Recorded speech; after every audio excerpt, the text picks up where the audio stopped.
আজকের পৃথিবীতে যুদ্ধ মানে শুধু রণক্ষেত্র নয়, প্রযুক্তি, কৌশল, তথ্য আর আদর্শের সম্মিলিত প্রতিরোধ। আর এই প্রতিরোধের সবচেয়ে কৌশলগত ও বহুমাত্রিক উদাহরণ হতে পারে ইরান। অনেকে ইরানকে শুধু মধ্যপ্রাচ্যের একটি অবাধ্য রাষ্ট্র হিসেবে দেখে, কিন্তু তার সামরিক সক্ষমতা ও আত্মরক্ষার নীতিতে রয়েছে বিস্ময়কর গভীরতা। বিশেষ করে ড্রোন ও মিসাইল প্রযুক্তিতে ইরান এখন বিশ্বের অন্যতম পরাশক্তি। ইরানের প্রতিরক্ষা ব্যবস্থা মূলত ৩ স্তরের: মিসাইল, ড্রোন এবং সাইবার প্রযুক্তি। খোরামশাহর-৪, সিজজিল, ফাতে ১১০ এই সব নাম শুধু মিসাইল নয়, এগুলো ইরানের আত্মবিশ্বাস। ১০০০ কিলোমিটার পাল্লার এই ক্ষেপণাস্ত্রগুলো যে কোনো বড় শহর বা সামরিক ঘাঁটিতে পৌঁছাতে পারে। ২০২৩ সালে তারা সফলভাবে উৎক্ষেপণ করেছে হাইপারসনিক মিসাইল, যেটা শব্দের চেয়ে ৫ গুণ গতিতে ছুটে চলে এবং প্রায় অনির্ধারণযোগ্য। আর ড্রোন শাহেদ ১৩৬ নামটা এখন ইউক্রেনের যুদ্ধে পরিচিত।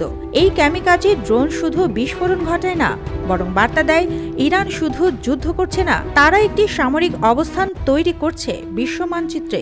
মহাজের ৬ আর আরাশ সিরিজের ড্রোনগুলো নজরদারি থেকে শুরু করে দীর্ঘ পাল্লার টার্গেট অ্যাটাকে দারুণ কার্যকর।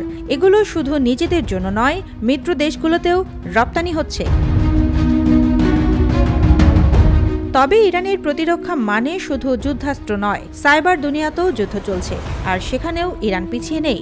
Radar blocking, electronic jamming, AI ভিত্তিক নিরাপত্তা। ইরানের এই আধুনিক সক্ষমতা তাদের প্রতিরক্ষা আরও দুর্ভেদ্য করে তুলেছে।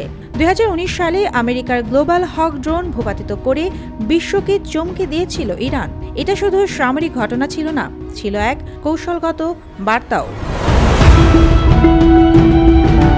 ইরানের আরেকটি কৌশলগত চাল হল আঞ্চলিক প্রতিরোধ নেটওয়ার্ক। হিজবুল্লাহ, হাশদ আল শাবি, হুতি এইসব গোষ্ঠীকে প্রশিক্ষণ ও সহায়তা দিয়ে তারা গড়ে তুলেছে এক ছায়া প্রতিরক্ষা বলয়, যা মধ্যপ্রাচ্যে পশ্চিমা আধিপত্যের বিরুদ্ধে কাজ করে।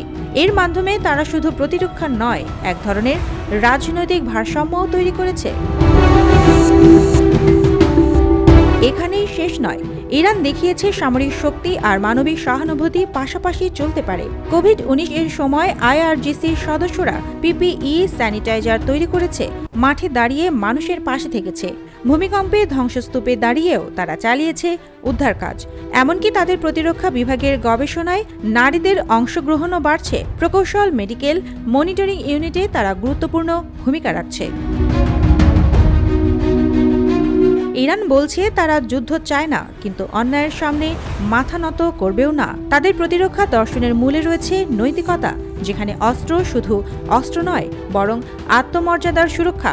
ইরান প্রমাণ করেছে প্রযুক্তি, আদর্শ আর আত্মনির্ভরতায় ভর করে একটি দেশ কিভাবে বহুমাত্রিক প্রতিরোধ গড়তে পারে, যা শুধু ভূখণ্ডের নয়, সম্মানেরও সীমানা রক্ষা করে। সুবর্ণা মেহজাবিন, দেশকাল নিউজ।